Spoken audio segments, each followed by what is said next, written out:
ကအချီရွက်ကျော်လိုက်ရချမောင်နဲ့စင်နေချမောင်လိုပဲကြော်စားလို့ရတယ်ချမောင်နဲ့အရာတာတူတယ်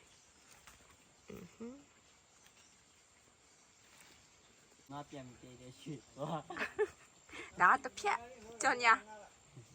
လေကွာဘာဆိုင်တာလဲကွင်းမှာဘလုံးကတာကွင်းထဲမှာမင်းကိုချစ်တယ်ယူထဲမှာကွာအာတော်ကြီးလေးပါကြာလိုက်ဟဲ့လို့ဤဟဲ့လို့နဲ့ဟိုတက်တော့ကူးပလိုက်တယ်ဒီဘောမဘောပေးမတယ်အဲ့လိုကြီးကြောင်ပြောတော့ကွာ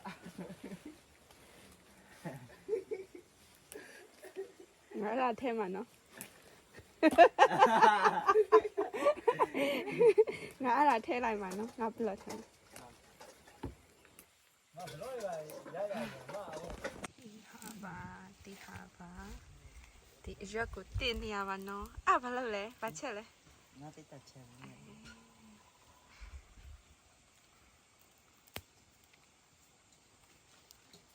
အရွက်ဒါဟိုဘက်ကစဖို့ဒီအရွက်စားဖို့လားဒီအရွက်ကချမောင်းနဲ့တူတယ်ဒီလိုလားကြည့်ရချမောင်းနဲ့မတူဘူးနော်ဒါပေမဲ့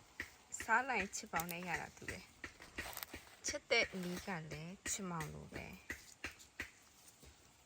ချက်တူဖြူနီးမြုပ်တီးစစ်သက်ချက်တော်လို့ရှိရင်ဒါကိုရောပြီးမွေး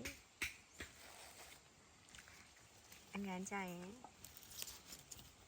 စားလေးငပိလေးနဲ့နဲ့ထဲချုံမဆိုင်ချုံမထဲရစက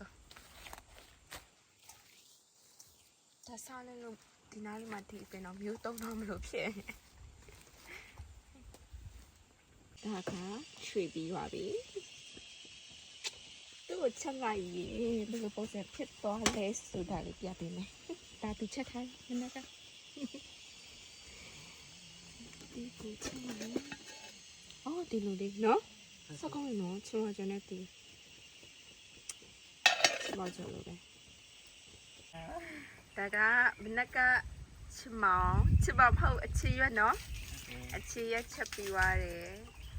ဒါကညနေစာငါးတက်တာမနေ့ပြန်လဲငါးတက်တာဒီဘက်ခါလဲငါးတက်တာပဲစားနေအောင်ပါပဲ